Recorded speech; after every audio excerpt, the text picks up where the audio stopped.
जैसा कि आपको पता है कि रामनवमी का आगाज शुरुआत हो चुका है। पहली मंगला उसमें आपने देखा जैसा जोश उमंग जयकारा जय घोष उद्घोष देखा। इसका मायने ये है कि हजारीबाग की इंटरनेशनल रामनवमी आ गई है। कल बड़ा खास दिन है, आपको बताना चाहेंगे। अभी फिलहाल जहां मौजूद हैं ये ठाकुरबाड़ी है, बड़ा अखाड़ा है और ये बड़ा महत्वपूर्ण स्थान रखता है। रामनवमी की कहीं ना कहीं शुरुआत जो होती है यहीं से होती है। कुछ लोग यहाँ बैठे हैं, हम जानकारी लेने की कोशिश करेंगे और आपको बताना ये चाहते हैं कल रामनवमी के बड़े महत्वपूर्ण पद के लिए चुनाव होना है, यानी अध्यक्ष के लिए चुनाव होना है। तो इसको लेकर आपके अंदर जिज्ञासा होगी, जागरूक होंगे आप अगर, तो ये जरूर जानना चाहते होंगे कि आखिर इसका चुनाव कैसे होता है, कौन वोट डालता है, कितने अखाड़े हैं, अध्यक्ष पद की जिम्मेदारी क्या होती है, इस रामनवमी में नया कुछ क्या होने वाला है। महंत जी से पूछेंगे, संरक्षण समिति के लोग हैं उनसे जानने की कोशिश करते हैं। चले बिना समय गवाए हुए महंत जी के पास चलते हैं और जानने की कोशिश करते हैं जो कल अध्यक्ष पद का चुनाव होना है उसको लेकर क्या तैयारियां हैं महंत जी। सबसे पहले तो आपके चैनल के माध्यम से आपके सभी दर्शकों को बहुत बहुत जय श्री राम।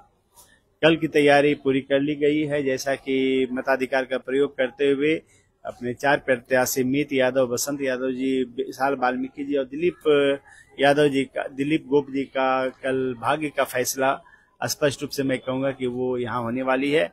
और 8 बजे से लेकर 3 बजे तक सभी अपने मताधिकार का प्रयोग करते हुए अपना बहुमूल्य मत देंगे। उसके बाद 4 बजे इसकी घोषणा होगी। 4 बजे घोषणा हो जाएगी। तो ये इसमें एक सवाल ये था, जो हमारी हजारीबाग की रामनवमी ऐतिहासिक है, गौरवपूर्ण इतिहास इसका रहा है, ये कब से अध्यक्ष बनाने की प्रक्रिया है, कब से चल रही है, अगर जानकारी हो? जैसा कि शुरू से प्रारंभ से ही हजारीबाग के 4-5 प्रतिष्ठित व्यक्ति, महंत बाबा रामदुलार दास जी, टिभर गोप, पाचू गोप, महेश्वरी बाबू, जादव बाबू, गुरु साहेब ठाकुर, ये सब 5-10 मिल करके बैठे। और यहाँ पर चूंकि बड़ा अखाड़ा का एक परंपरा रहा है 1875 से कि यहाँ पर राम जन्मोत्सव होता है, ये तो एकदम चलता ही जब से मंदिर की स्थापना हुई और राम जन्म का पूजन प्रारंभ हुआ, तो लोग विचार किए कि क्यों ना कुछ अच्छा किया जाए।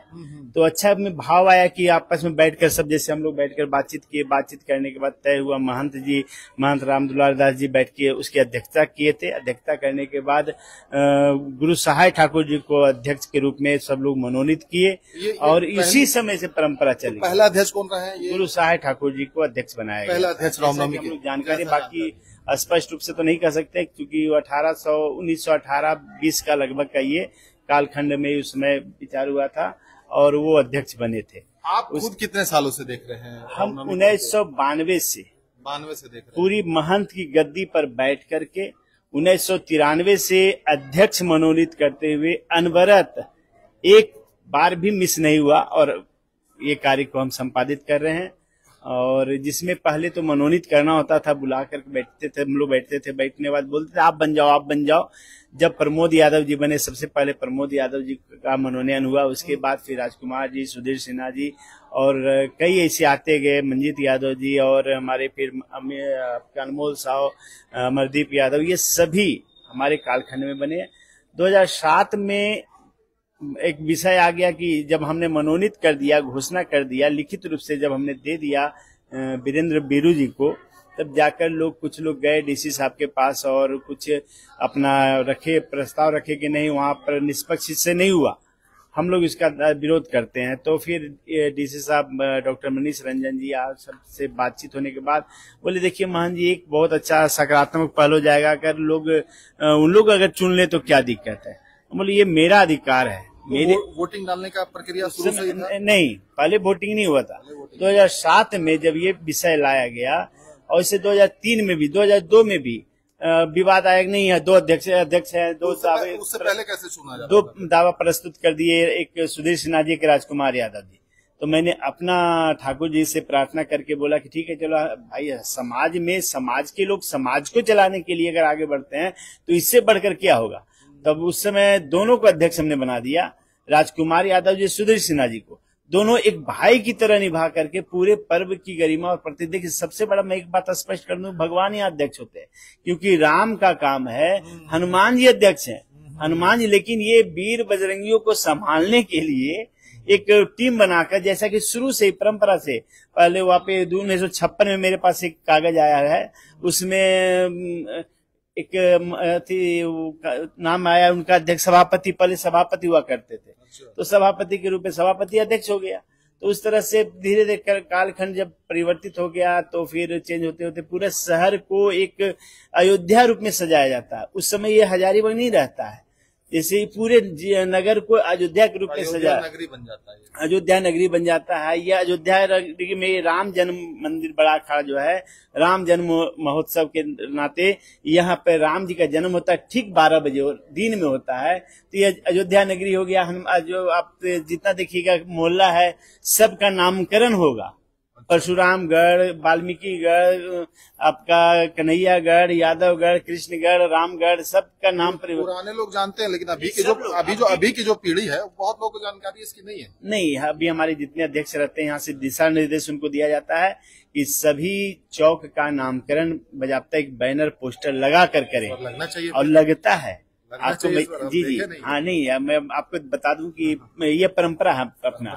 ये तो बड़ी अच्छी बात। जैसे जादवबाबू चौक परशुरामगढ़ हो गया, अच्छा। वाल्मीकिगढ़ हो गया, फिर आगे केवटगढ़ हो गया, मतलब हनुमान जी और राम जी के साथ जितने टोलियां हैं सबका एक नगर में आप झंडा चौक जो देख रहे हैं वो अयोध्यागढ़ हो गया। अयोध्यागढ़, हाँ, तो इस महत्वपूर्ण चौक है। तो इस तरह से यही कार्य करने के लिए, पूरे नगर को सजाने के लिए हमारी बहन बेटी बहू जो आती हैं दूर दराज गांवों से, उनकी सुरक्षा के लिए, उनकी व्यवस्था के लिए, नगर को सजाने के लिए, सड़क को व्यवस्थित करने के लिए, जल पान की व्यवस्था, पेयजल की व्यवस्था, भोजन की व्यवस्था, ये सब के लिए ही अध्यक्ष मनोनीत होता है, जो एक अभिभावक के रूप में पूरे हजारीबाग पर नजर रखता है, आसपास के गांवों पर नजर रखता है, और उसको व्यवस्थित रूप से कोई भी समिति को, कोई भी क्लब को, कोई भी त्रुटि अगर दिखता है तो वहां जाकर के अध्यक्ष को बोलने से अध्यक्ष उस पर कार्य करेंगे, और अध्यक्ष की जो टोलियां हमारी पूरी है वो कहीं न कहीं वहां पर उत्तरदायित्व लेगा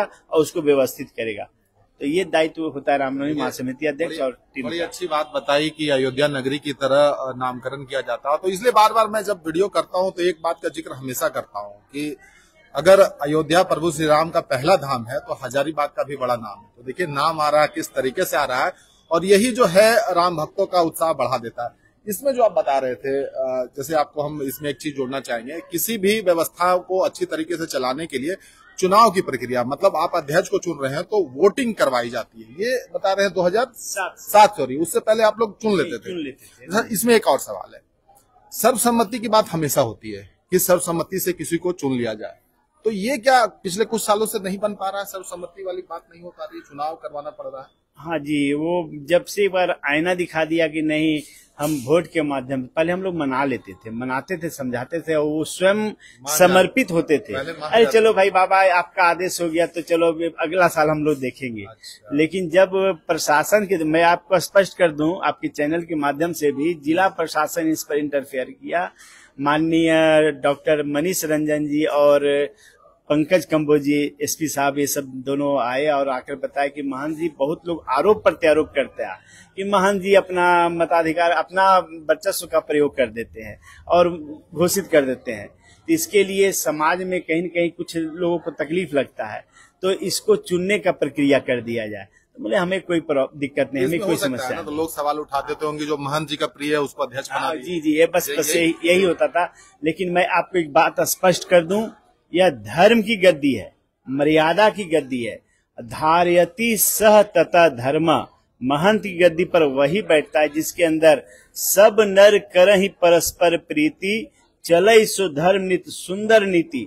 सुंदर नीति के साथ उस समय राग द्वेष ईर्ष्या यह गद्दी कभी स्वीकार नहीं किया है और न ही कभी भविष्य में करेगा। मैं स्पष्ट कर देना चाहता हूं, मेरे सामने बहुत से हमारे मित्र मंडली में भी लोग खड़े हो जाते थे, लेकिन मैंने कभी पक्षपात नहीं किया है।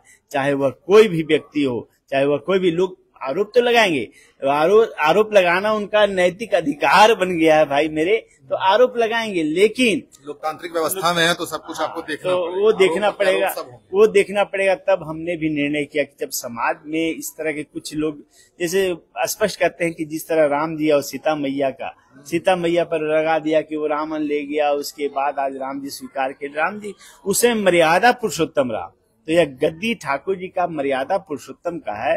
जब समाज ने कह दिया तो महंत जी ने भी तैयारी कर लिया कि ठीक है, अगर आपकी ऐसी था तो देखिए चुनाव आयोग मैंने बना दिया, चुनाव समिति खड़ा कर दिया। चुनाव समिति एकदम निष्पक्ष भाव से, निर्मल भाव से, बिना किसी पक्षपात का ये चुनाव कराते हैं। हाँ, ये चुनाव कराते हैं और एकदम विधिवत रूप से कराएंगे, एकदम पारदर्शिता के साथ कराएंगे। और संरक्षण समिति का दायित्व दिया गया कि आप भी इन पर सब पर नजर रखिए ताकि समाज में किसी पर कोई दोषारोपण न कर सके, क्योंकि धर्म की गद्दी या धर्म की मर्यादा के साथ सब लोग कार्य करेंगे। और कल देखिएगा कि 8 बजे से लेकर के 3 बजे तक अपना पूरी तैयारी कर चुके हैं। और जैसा कि अभी आपको बताएंगे भी हमारे सभी चुनाव समिति के कारीगर जी, तो ये निश्चित रूप से एकदम। और मैं स्पष्ट कर दूं कि उसके बाद भी चुनाव होने के बाद सब कोई, जैसे होता है ना कि बच्चा जैसे क ख ग घ लिखा सिलेट पर, सिलेट की प्रक्रिया बंद हो गई, लेकिन मैं बता दूं कि आप वो सबसे बड़ा आधार हुआ करता था, सिलेट पर लिखे और बंद कर दिए। तो उसी तरह मैं भी करता हूं, चारों प्रत्याशियों को मैं मिटा दूंगा। चारों प्रत्याशी वहां एक भाई हो जाएंगे और एक जो जीते हुए हैं वो जीत उनका नहीं कहलाएगा, वो समर्थन के साथ आए हैं। इसीलिए ये चारों मिल करके उनको भी सहयोग करेंगे और उस व्यक्ति को अध्यक्ष का नाम का घोषणा सर्वसम्मति से ही करेंगे। बड़ा अखाड़ा में घोषणा होगी चुनाव निर्देशन के बाद। जो व्यक्ति आएंगे सर्वसम्मति से तीनों व्यक्ति उनको सहयोग करेंगे। उन्हें एक कसम खिलाया जाएगा कि धर्म का कार्य है, भगवान का कार्य है, ईश्वरीय शक्ति का कार्य है। हनुमान जी आपके अग्रणी हैं। हनुमान जी का संकल्प लेकर बोलिए कि हम लोग सब मिलकर सब नर करहि परस्पर प्रीति के साथ धर्म की मर्यादा का पालन करेंगे, राम जन्मोत्सव भव्य रूप से मनाएंगे। ये इसलिए भी कहा जा रहा है ना कि हम मर्यादा पुरुषोत्तम प्रभु श्री राम का जन्मोत्सव मनाने जा रहे हैं। जब प्रभु श्री राम की बात होगी, 16 गुणों से परिपूर्ण भगवान श्री राम की बात होगी, तो मर्यादाएं भी होनी चाहिए। और कहा जाता है ना, बड़े बुजुर्ग अक्सर कहते हैं, बेटा हो तो राम के जैसा, राजा हो तो राम के जैसा, और चरित्र हो तो राम के जैसा। तो रामनवमी आ रही है तो कुछ न कुछ चरित्र तो प्रभु श्री राम का अपनाना होगा। जैसे कि आपको पता है कल वोट डाले जाएंगे, अध्यक्ष पद के लिए चुनाव होना है। तो अब ये जानना है, बहुत सारे लोग ये समझना चाह रहे होंगे कि भाई आखिर वोट डालता कौन है, इस प्रक्रिया में शामिल कौन होता है, कितने वोटर हैं। तो तमाम चीजों के लिए हम संरक्षण समिति के बप्पी जी हैं और साथ में हैं, उनसे भी हम बात करने की कोशिश करेंगे। और बहुत सारी चीजें अगर आप जानना चाहते हैं तो कमेंट सेक्शन में लिख सकते हैं, हम इनसे भी जानने की कोशिश अभी करेंगे। कल जो चुनाव होना है उसके लिए तो बहुत बधाई कि आप लोग जिस तरीके से कोशिश कर रहे हैं कि ये जो रामनवमी की ख्याति है वो सही तरीके से जाए, चुनाव भी बड़े अच्छे तरीके से संपन्न हो, पारदर्शिता दिखे। उसको लेकर आप कागज वागज भी लेकर बैठ गए हैं ताकि किसी को कोई शंका नहीं हो। तो ये पहले बताइए किस तरीके से ये चुनाव होता है। देखिए, चुनाव की जो प्रक्रिया है वो पूरी तरह से प्रत्यक्ष मतदान पर आधारित है और पूरी तरह से लोकतांत्रिक प्रक्रिया को अपनाई जाती है। जो हमारा जो फाइनल जो मतदाता सूची है, इस मतदाता सूची में आपके चैनल के माध्यम से हम बिल्कुल स्पष्ट कर देना चाहते हैं कि जो जितने भी पूर्व महासमिति अध्यक्ष हुए हैं, जो अभी हैं वर्तमान में, ठीक है, उनकी संख्या 22 है। वो पूर्व महासमिति अध्यक्ष अपने वोट का प्रयोग करेंगे, प्रत्येक पूर्व महासमिति अध्यक्ष अपने वोट का प्रयोग करेंगे। साथ ही साथ जो कैंडिडेट होता है वो अपने मत का प्रयोग करता है। वर्तमान में 4 कैंडिडेट है, बिल्कुल स्पष्ट है, वो अपने मत का प्रयोग करेंगे। इसके अलावा अभी तक जो फाइनलाइज हुआ है आपका अखाड़ों की संख्या, जो हमारे मतलब कि बड़ा अखाड़ा ठाकुर बाड़ी के प्रांगण से गुजरती है, हमारा शहर आता है, लाइसेंसधारी है जो, वो 104 अखाड़ा जो है यहाँ पर अभी तक पंजीकृत है। मतलब कहने का मतलब यहाँ पर थोड़ा लोगों को कंफ्यूजन होगा, मतलब हजारीबाग में 104 झांकियां निकलती हैं या फिर वैसी भी झांकियां जो रजिस्टर्ड नहीं है आपके पास? नहीं, हजारीबाग जिले में जितने सुदूरवर्ती ग्राम हैं, उनमें कई सुदूरवर्ती ग्राम ऐसे हैं जो अपने झांकियां निकालती है, अपने गांव में तक ही घुमाती है। प्रत्येक झांकी जो है वो शहर नहीं आती है, लेकिन जितनी भी झांकियां शहर में आती है वो जो है वो पंजीकृत है और उनकी संख्या वर्तमान में जो है 104 है। तो हजारीबाग में 104 झांकी बिल्कुल हाँ आती है। 104 झांकियां आपकी झंडा चौक, बड़ा अखाड़ा ठाकुर बाड़ी प्रांगण, ठीक है, महावीर मंदिर चौक, पच मंदिर चौक, ये सब मार्गों से गुजरनी है। अब किसी कारणवश कोई झांकी नहीं हो सके तो वो अलग बात है, वो उनका। इसमें कितने वोटर हो गए, इसमें वोट कौन डालेगा? हाँ जी हाँ, मैंने आप 104 अखाड़े हो गए। हो सकता है कि कल वोटिंग के दिन 3-4 अखाड़ों की बढ़ने की संभावना है, अगर मौजूदा महासमिति के अध्यक्ष के दावेदारों की सहमति रही तो। अन्यथा भी 104 अखाड़े उसके अध्यक्ष व सचिव जो है वो फिक्स है वोटिंग के लिए, तथा 22 जो पूर्व महासमिति अध्यक्ष है वो फिक्स है, साथ ही कैंडिडेट फिक्स है। तो तकरीबन अभी वर्तमान में देखा जाए तो तकरीबन 230 और 4 234 जो है वो वोटर हैं। हाँ वोटर हैं। जो अध्यक्ष पद के जो हाँ। अधिकार है उनकी किस्मत का फैसला कल करेंगे। जी। तो उनका भी नाम ले लीजिए जो अध्यक्ष पद के लिए जिन्होंने दावेदारी पेश की है, जो 7 में से 4 बचे हैं। हाँ जी, 7 टोटल किए थे, ठीक है। उन्होंने 3 ने नाम वापस लिया था। अभी वर्तमान में जो है वो है विशाल वाल्मीकि है। अच्छा, क्रम संख्या जरूरी नहीं है, नहीं ज्यादा हुआ प्रचार भी हो क्रम जाएगा। संख्या जो है हाँ। पहले में आपका मीत यादव हो गया। एक मिनट हमारे आते हैं, एक मिनट।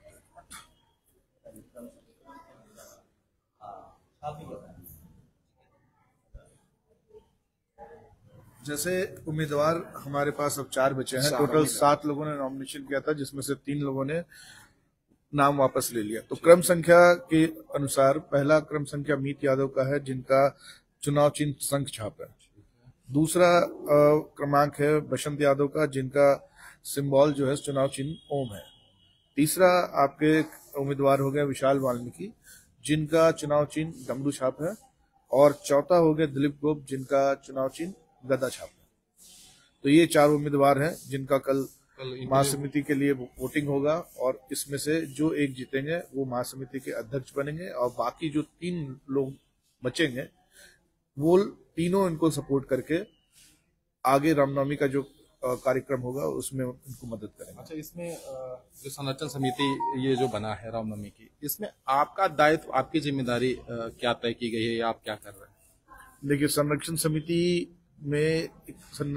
तो पहले पूरी की पूरी एक टीम है जो पिछले कई वर्षों से, हमको लगता है कम से कम पिछले हमको लगता है 12-15 साल से उसे हम लोग जो महासमिति चुन के आती हैं उनको हम लोग सपोर्ट करते हैं, मार्गदर्शन करते हैं। बेसिकली संरक्षण समिति में जो लोग हैं वो जो महासमिति से के अध्यक्ष होते हैं, और उसके बाद उनकी जब अध्यक्षता भंग हो जाती है नेक्स्ट ईयर, लास्ट ईयर जैसे भी हो, उसके बाद वो संरक्षण समिति में ही आ जाते हैं। मोस्टली मतलब यही होता है। तो इस प्रक्रिया में क्या होता है कि हम लोगों के पास पहले से एक्सपीरियंस रहता है, हम लोगों को मालूम रहता है कि रामनवमी में किस तरह से जुलूस को कंट्रोल करना है। हमारे गांव और सुदूर क्षेत्रों से जो महिलाएं, बच्चे और जो बूढ़े आते हैं उन लोगों को क्या क्या मदद चाहिए, ठीक है, अखाड़ों में क्या मदद चाहिए।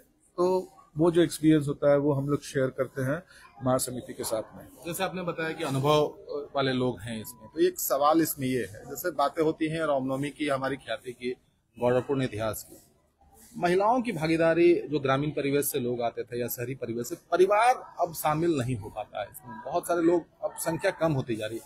उसको लेकर कोई प्रयास आप लोग अगर करना चाह रहे हो या करना चाहें कि ज्यादा से ज्यादा मतलब महिलाएं हैं, बच्चे आ सके। सिर्फ बहुत लोग महसूस नहीं करते जिस तरीके से जो जुलूस निकलता है, तो क्या कोई कुछ सोचा? देखिए, महासमिति और संरक्षण समिति दोनों मिलके ये काम करती है। बेसिकली आप देखिएगा पिछले कई वर्षों से अब जो है पंडाल वगैरह लगाया जाता है, अलग से बैठने की व्यवस्था की जाती है, प्रशासन भी इसमें मदद करता है।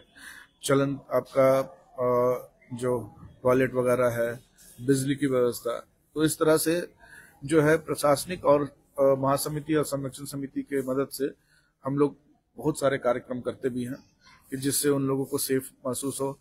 और हम लोग ये भी कोशिश करते हैं कि कहीं पे विवाद ना हो। ठीक है, मान लीजिए कि 2 अखाड़ा है, आपस में कुछ होता है, तो हम लोग वहां पे जाके उसको मेटरलाइज भी करते हैं, तो जिससे स्कोप जो है वो लड़ाई झगड़ों का, ये विवाद का बहुत कम हो जाता है। और हमारी एक टीम रहती है जो ऑलरेडी हमेशा 24 घंटा घूमते रहती है जब तक आपका प्रोसेसन निकलता है, और कोशिश करते हैं कि जहाँ पे महिलाएं हैं, बच्चे हैं, बूढ़े हैं, उनको खाने का, उनको पीने का व्यवस्था हो। हम बड़ा अखाड़ा के द्वारा महंत जी और संरक्षण समिति के द्वारा खिचड़ी वगैरह का भी वितरण होता है। तो बहुत सारे कार्यक्रम हम लोग करते हैं जिनसे जो सुदूर गांव के लोग हैं उनका विश्वास और उनका आस्था जो है वो बना रहे, बढ़ता रहे और बढ़ता रहे। और इस बार इस 2025 के इस रामनवमी के आगाज में कुछ नया अगर आप लोग करने जा रहे हैं, कुछ नई चीजें जोड़ने जा रहे हैं, अगर बता पाए तो। देखिए, फिलहाल हम लोगों की कल एक मीटिंग हुई थी संरक्षण समिति के, और कुछ बिंदुओं पे हम लोग ने विचार भी किया था। जैसे पिछली बार हम लोगों ने पहलवानी कुश्ती करवाई थी कि जिससे एक संदेश जाए नव युवकों में कि ऐसा है कि नशा से दूर रहें और अपनी जो शरीर जो है अपने स्वास्थ्य पे ध्यान दें। जो सही मायने में बताया जाता है कि स्वास्थ्य ही धन है। जब तक आपका शरीर है, आप सक्षम है, तब तक आप स्वस्थ हैं। तो इस संदेश को लेके हम लोग आगे बढ़ रहे हैं। नशा मुक्त रामनवमी के लिए आगे बढ़ रहे हैं। भाईचारा और सौहार्दपूर्ण रामनवमी के लिए हम लोग कुछ कदम बढ़ा रहे हैं। हर एक वर्ष की भांति इस वर्ष भी हम लोग अपना एक मंच बनाएंगे जहाँ पे किसी को भी मदद की जरूरत हो वहाँ आके कांटेक्ट कर सकता है। ठीक है, तो इस तरह से हम लोग अपना प्रोग्राम बनाए हुए हैं। मोस्टली 1-2 दिन में फाइनलाइज करके हम लोग इस पे बताएंगे। जैसे महंत जी बता रहे थे कि अयोध्या नगरी के तर्ज पर पूरा अयोध्या ही समा जाता है रामनवमी के वक्त में, और अलग अलग चौक चौराहे का नामकरण जो हो जाता है। तो सुझाव होगा, सलाह माने जिस तरीके से कि ऐसा कुछ हो कि पूरे हजारीबाग को पता चल जाए ये चीज कि अयोध्या में बदल चुका है, जो चौक चौराहे का नामकरण हो, जिस तरीके से भी करना चाहते हो उसका कवरेज हम करें, ताकि लोगों को और ख्याल, जैसे इंटरनेशनल रामनवमी होती है जिसकी बात होती है, तो कुछ ऐसा अगर आप लोग प्लान कर सके कि ये सारी चीजें पता चले पूरे शहर वासियों को, जिला वासियों। देखिए, हर एक वर्ष जो है हर एक चौक पे बैनर लगता है। मुझे आपसे जैसे बाबा ने बताया कि आपका परशुराम चौक हो गया, खेवट चौक हो गया, अयोध्या नगरी चौक हो गया, बाली चौक हो गया, सुग्रीव चौक हो गया। तो इस तरह से हर एक चौकों पे बैनर लगाया जाता है। तो वो जब बैनर लगेगा उसका हम लोग आपको एक विवरण लिस्ट बना के देते तो हैं। थोड़ा सा उस व्यापकता उसकी ज्यादा अगर की जाए, उसका ज्यादा प्रचार प्रसार हो और थोड़ा उसमें और कुछ ऐड किया जाए, तो हो सकता है कि जो लोग अनभिज्ञ हैं वो भी जान जाए इस बात को। हो सकता है अभी जो हम लोग वीडियो कर रहे हैं उसके माध्यम से बहुत लोग समझ पाएंगे और जान भी जाएंगे। आपकी बात एकदम सत्य है, और उसके लिए हम लोगों को क्या है कि फिर से अपना लिस्ट निकालना पड़ेगा, क्योंकि मुझे लगता है बाबा अराउंड 20-25 चौकों का नाम हम लोग करते हैं पूरा नगर का। तो पूरा नगर का वो जो लिस्ट है वो निकाल के आपको क्लब को भी जिम्मेदारियां दी जा सकती है, अध्यक्ष को दी। क्लब की जिम्मेवारी नहीं रहती है, बेसिकली महासमिति अध्यक्ष और उनके जो मेंबर्स रहते हैं उनकी ये रिस्पॉन्सिबिलिटी रहती है कि वो हर एक चौक पे चौक का नामकरण करें। तो ये रामनवमी जो आ रही है 2025 की किस तरीके से खास होने वाली है? अंतिम सवाल यही रहा। देखिए, हम लोगों को कहीं ना कहीं श्री राम भगवान के जो मर्यादा पुरुषोत्तम है उनके मर्यादा को लेकर चलना है। ठीक है, और सबसे बड़ी बात है कि हर वर्ष की भांति लोगों में जागरूकता बढ़ती जा रही है। लोग एक दूसरे का मतलब भाईचारा और सौहार्दपूर्ण तरीके से रामनवमी निकाल भी रहे हैं। और इस बार हम लोगों ने यही सभी लोगों को, जितने भी उम्मीदवार हैं उन लोगों को यही अपने तरफ से सुझाव दिया है कि एक दूसरे का मदद करें और जो रामनवमी की ख्याति है उसको और ऊपर लेके जाए। बहुत बहुत धन्यवाद। आप दैनिक खबर देख रहे थे। मैं हूं कुणाल सिंह। लगातार रामनवमी की खबरें आप तक पहुंचा रहा हूं, चीजों को लाने की कोशिश कर रहा हूं ताकि रामनवमी को आप अच्छे तरीके से समझ सके, क्योंकि प्रभु श्री राम की बात हो रही है और उनके भक्तों की बात हो रही है। तमाम लोग भक्ति हैं, वानर सेना है और वानर सेना इसमें कुछ कर पाए। जैसे गिलहरी का बड़ा योगदान रहा है तो सब गिलहरी है, तो उसको लेकर एक प्रयास चल रहा है कि रामनवमी बहुत अच्छे तरीके से मने और इसकी ख्याति और बढ़े। लगातार हम चीजें निकालेंगे, दिखाएंगे, आप तक पहुंचाएंगे। जैसे चुनाव कल है, चुनाव से जुड़ी चीजें, ऐसी बहुत सारी चीजें थी जिसके बारे में हो सकता है कि आपके पास जानकारी ना हो, बहुत लोग जानते हो, लेकिन बहुत लोगों को पता चलेगा कि आखिर अध्यक्ष पद का चुनाव कैसे होता है, कौन वोट देते हैं और किस तरीके से ये चुनाव संपन्न होता है। बाकी अध्यक्ष की जिम्मेदारी होगी और यहाँ महंत जी बैठे हैं और कहीं ना कहीं वो गाइड करते हैं और संरक्षण समिति है वो गाइड करते हैं। रामनवमी बहुत अच्छे तरीके से मैंने बस इसी प्रयास के साथ लगातार वीडियो आप तक पहुंचाता रहूंगा। मिलेंगे फिर।